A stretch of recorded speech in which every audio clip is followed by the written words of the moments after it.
Day 48, February 17th, and today we're going to go through Leviticus chapters 4, 5, and 6.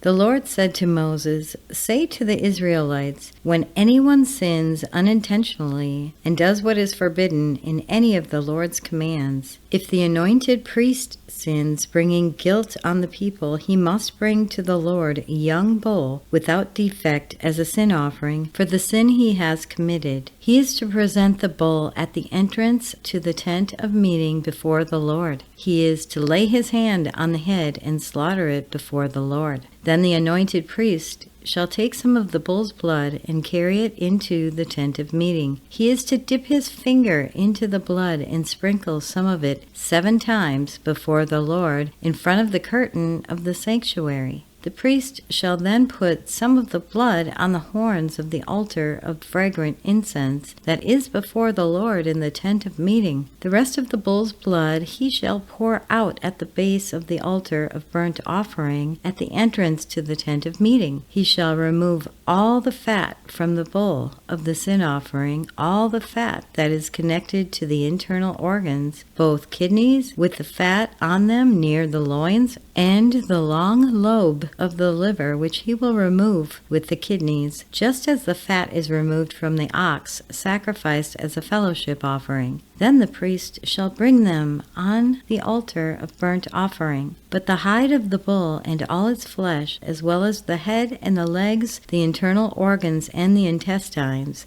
that is, the rest of the bull, he must take outside the camp to a place ceremonially clean, where the ashes are thrown, and burn it there in a wood fire on the ash heap. If the whole Israelite community sins unintentionally and does what is forbidden in any of the Lord's commands, even though the community is unaware of the matter, when they realize their guilt and the sin committed becomes known, the assembly must bring a young bull as a sin offering and present it before the tent of meeting. The elders of the community are to lay their hands on the bull's head and before the Lord, and the bull shall be slaughtered before the Lord.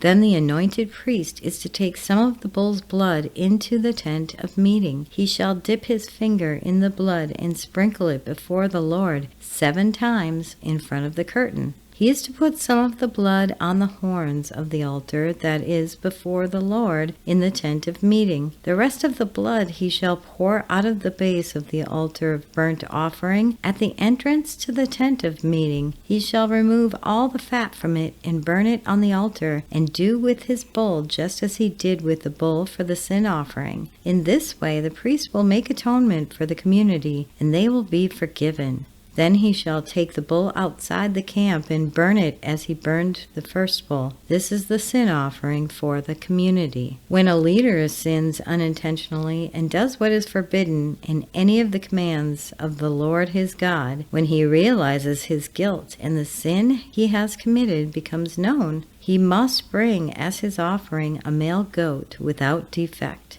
He is to lay his hand on the goat's head and slaughter it in the place where the burnt offering is slaughtered before the Lord. It is a sin offering. Then the priest shall take some of the blood of the sin offering with his finger and put it on the horns of the altar of burnt offering and pour out the rest of the blood at the base of the altar. He shall burn all of the fat on the altar as he burned the fat of the fellowship offering. In this way, the priest will make atonement for the leader's sin, and he will be forgiven. If any member of the community sins unintentionally and does what is forbidden in any of the Lord's commands, when they realize their guilt and the sin they have committed becomes known, they must bring as their offering for the sin they committed a female goat without defect. They are to lay their hand on the head of the sin offering and slaughter it at the place of the burnt offering. Then the priest is to take some of the blood with his finger and put it on the horns of the altar of burnt offering and pour out the rest of the blood at the base of the altar. They shall remove all the fat, just as the fat is removed from the fellowship offering, and the priest shall burn it on the altar as an aroma pleasing to the Lord. In this way the priest will make atonement for them, and they will be forgiven. If someone brings a lamb as their sin offering, they are to bring a female without defect. They are to lay their hand on its head and slaughter it for a sin offering at the place where the burnt offering is slaughtered. Then the priest shall take some of the blood of the sin offering with his finger and put it on the horns of the altar of burnt offering and pour out the rest of the blood at the base of the altar. They shall remove all the fat just as the fat is removed from the lamb in the fellowship offering, and the priest shall burn it on the altar on top of the food offerings presented to the Lord. In this way the priest will make atonement for them for their sin they have committed, and they will be forgiven. If anyone sins because they do not speak up when they hear public charge to testify regarding something they have seen or learned about, they will be held responsible. If anyone becomes aware that they are guilty, if they unwittingly touch anything ceremonially unclean, whether the carcass of an unclean animal, wild or domestic, or any unclean creature that moves along the ground, and they are unaware that they have become unclean, but then they come to realize their guilt, or if they touch human uncleanness, anything that would make them unclean, even though they are unaware of it, but then they learn of it and realize their guilt, or if anyone thoughtlessly takes an oath to do anything, whether good or evil, in any matter one might carelessly swear about, even though they are unaware of it, but then they learn of it and realize their guilt, when anyone becomes aware that they are guilty of any of these matters, they must confess in what way they have sinned. As a penalty for their sin they have committed, they must bring to the Lord a female lamb or goat from the flock as a sin offering, and the priest shall make atonement for them for their sin.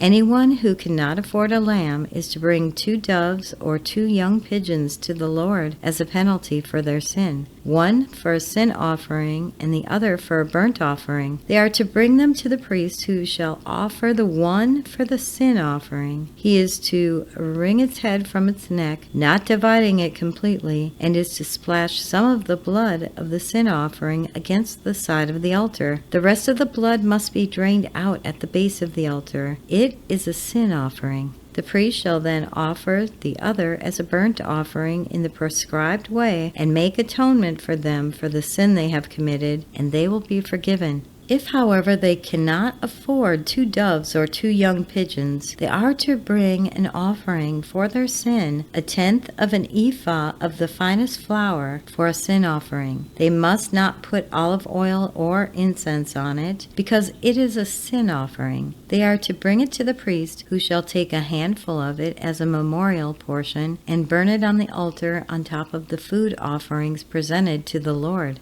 It is a sin offering. In this way, the priest will make atonement for them for any of the sins they have committed, and they will be forgiven. The rest of the offering will belong to the priest, as in the case of the grain offering. The Lord said to Moses, "When anyone is unfaithful to the Lord by sinning unintentionally in regard to any of the Lord's holy things, they are to bring to the Lord as a penalty a ram from the flock, one without defect and of the proper value in silver, according to the sanctuary shekel. It is a guilt offering. They must make restitution for what they have failed to do in regard to the holy things, pay an additional penalty of 1/5 of its value, and give it all to the priest. The priest will make atonement for them with the ram as a guilt offering, and they will be forgiven. If anyone sins and does what is forbidden in any of the Lord's commands, even though they do not know it, they are guilty and will be held responsible. They are to bring to the priest as a guilt offering a ram from the flock, one without defect and of the proper value. In this way the priest will make atonement for them for the wrong they have committed unintentionally, and they will be forgiven. It is a guilt offering. They have been guilty of wrongdoing against the Lord. The Lord said to Moses, "If anyone sins and is unfaithful to the Lord by deceiving a neighbor about something entrusted to them or left in their care, or about something stolen, or if they cheat their neighbor, or if they find lost property and lie about it, or if they swear falsely about any such sin that people may commit, when they sin in any of these ways and realize their guilt, they must return what they have stolen or taken by extortion, or what was entrusted to them, or the lost property they found, or whatever it was they swore falsely about. They must make restitution in full, add 1/5 of the value to it, and give it all to the owner on the day that they present their guilt offering, and as a penalty they must bring to the priest, that is, to the Lord, their guilt offering, a ram from the flock, one without defect and of the proper value. In this way the priest will make atonement for them before the Lord, and they will be forgiven for any of the things they did that made them guilty. The Lord said to Moses, "Give Aaron and his sons this command. These are the regulations for the burnt offering. The burnt offering is to remain on the altar hearth throughout the night till morning, and the fire must be kept burning on the altar. The priest shall then put on his linen clothes with linen undergarments next to his body, and shall remove the ashes of the burnt offering that the fire has consumed on the altar, and place them beside the altar. Then he is to take off the clothes and put on others, and carry the ashes outside the camp to a place that is ceremonially clean. The fire on the altar must be kept burning, it must not go out. Every morning the priest is to add firewood and arrange the burnt offering on the fire and burn the fat of the fellowship offerings on it. The fire must be kept burning on the altar continuously, it must not go out. These are the regulations for the grain offering. Aaron's sons are to bring it before the Lord in front of the altar. The priest is to take a handful of the finest flour and some olive oil, together with all the incense, on the grain offering, and burn the memorial portion on the altar as an aroma pleasing to the Lord. Aaron and his sons shall eat the rest of it, but it is to be eaten without yeast in the sanctuary area. They are to eat it in the courtyard of the tent of meeting. It must not be baked with yeast. I have given it as their share of the food offerings presented to me. Like the sin offering and the guilt offering, it is most holy. Any male descendant of Aaron may eat it. For all generations to come, it is his perpetual share of the food offering presented to the Lord. Whatever touches them will become holy. The Lord also said to Moses, "This is the offering Aaron and his sons are to bring to the Lord on the day he is anointed: 1/10 of an ephah of the finest flour as a regular grain offering, half of it in the morning and half in the evening. It must be prepared with oil on a griddle. Bring it well mixed and present the grain offering broken in pieces as an aroma pleasing to the Lord. The son who is to succeed him as anointed priest shall prepare it. It is the Lord's perpetual share, and it is to be burned completely. Every grain offering of a priest shall be burned completely. It must not be eaten." The Lord said to Moses, "Say to Aaron and his sons, these are the regulations for the sin offering. The sin offering is to be slaughtered before the Lord in the place the burnt offering is slaughtered. It is most holy. The priest who offers it shall eat it. It is to be eaten in the sanctuary area in the courtyard of the tent of meeting. Whatever touches any of the flesh will become holy, and if any of the blood is spattered on a garment, you must wash it in the sanctuary area. The clay pot the meat is cooked in must be broken, but if it is cooked in a bronze pot, the pot is to be scoured and rinsed with water. Any male in the priest's family may eat it. It is most holy. But any sin offering whose blood is brought into the tent of meeting to make atonement in the holy place must not be eaten. It must be burned up." And that concludes today's reading. If you have thoughts to share or questions to ask, we do fellowship in Telegram and on the X community for the Chronological Bible Study. You can find links to those in the description. I really encourage everyone to ask questions. Don't hold back. No question is silly or stupid, and we're all learning. We're learning together. We want to help each other. We want to build up that fellowship. Thank you so much for listening to today's reading, and we will be back tomorrow with our next one. Have a blessed day, my friends. While shepherds kept their watching o'er silent flocks by night, behold, throughout the heavens there shone a holy light. Go tell it on the mountain, over the hills and everywhere. Go tell it on the mountain that Jesus Christ is born.